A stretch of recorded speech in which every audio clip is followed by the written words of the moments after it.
کیا لوگ یہ خیال کیے ہوئے ہیں کہ صرف یہ کہنے سے کہ ہم ایمان لے آئے چھوڑ دیے جائیں گے اور ان کی آزمائش نہیں کی جائے گی؟ اور جو لوگ ان سے پہلے ہو چکے ہیں ہم نے ان کو بھی آزمایا تھا اور ان کو بھی آزمائیں گے، سو اللہ ان کو ضرور معلوم کرے گا جو اپنے ایمان میں سچے ہیں اور ان کو بھی جو جھوٹے ہیں۔ کیا وہ لوگ جو برے کام کرتے ہیں یہ سمجھے ہوئے ہیں کہ یہ ہمارے قابو سے نکل جائیں گے؟ جو فیصلہ یہ کرتے ہیں برا ہے۔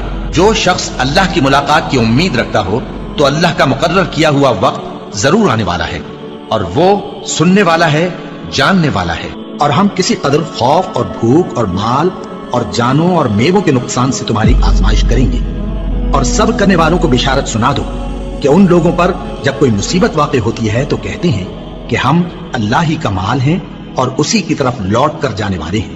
یہی لوگ ہیں جن پر ان کے پروردگار کی عنایتیں ہیں اور خصوصی رحمت بھی ہے، اور یہی سیدھے رستے پر ہیں۔ اور اے پیغمبر، ہم نے تم سے پہلے کسی آدمی کو بقائے دوام نہیں بخشا، بھلا اگر تم مر جاؤ تو کیا یہ لوگ ہمیشہ رہیں گے؟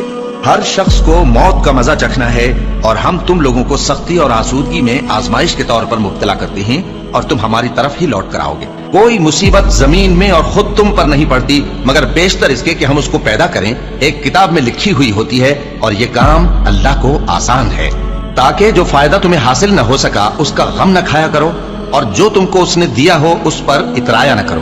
اور اللہ کسی اترانے اور شیخی بگاڑنے والے کو دوست نہیں رکھتا۔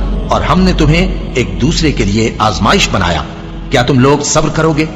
اور تمہارا پروردگار تو دیکھنے والا ہے۔ اے اہل ایمان، تمہارے مال و جان میں تمہاری آزمائش ضرور کی جائے گی، اور تم اہل کتاب سے اور ان لوگوں سے جو مشرک ہیں بہت سی ایذا کی باتیں سنو گے، تو اگر صبر اور پرہیزگاری کرتے رہو گے تو یہ بڑی ہمت کے کام ہے۔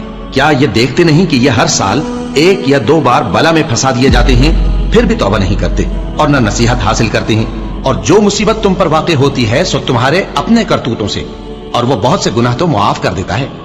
اور تم زمین میں اللہ کو عاجز نہیں کر سکتے، اور اللہ کے سوا نہ تمہارا کوئی دوست ہے اور نہ مددگار۔ کیا تم یہ خیال کرتے ہو کہ یوں ہی بہشت میں داخل ہو جاؤ گے، اور ابھی تم کو پہلے لوگوں کی سی مشکلیں تو پیش آئی ہی نہیں؟ ان کو بڑی بڑی سختیاں اور تکلیفیں پہنچیں، اور وہ صعوبتوں میں ہلا ہلا دیے گئے، یہاں تک کہ پیغمبر اور مومن لوگ جو ان کے ساتھ تھے سب پکار اٹھے کہ کب اللہ کی مدد آئے گی۔ دیکھو، اللہ کی مدد ان قریب آیا جاتی ہے۔ اللہ کسی شخص کو اس کی طاقت سے زیادہ کا ذمہ دار نہیں بناتا۔ اچھے کام کرے گا تو اس کو ان کا فائدہ ملے گا، برے کرے گا تو اسے ان کا نقصان پہنچے گا۔ اے پروردگار، اگر ہم سے بھول یا چوک ہو گئی ہو تو ہم سے مواخذہ نہ کیجو۔ اے پروردگار، ہم پر ایسا بوجھ نہ ڈالیو جیسا تو نے ہم سے پہلے لوگوں پر ڈالا تھا۔ اے پروردگار، جتنا بوجھ اٹھانے کی ہم میں طاقت نہیں اتنا بوجھ ہم پر نہ رکھیو، اور اے پروردگار، ہمارے گناہوں سے درگزر کر اور ہمیں بخش دے اور ہم پر رحم فرما۔ تو ہی ہمارا مددگار ہے، سو ہم کو کافروں پر غالب کر۔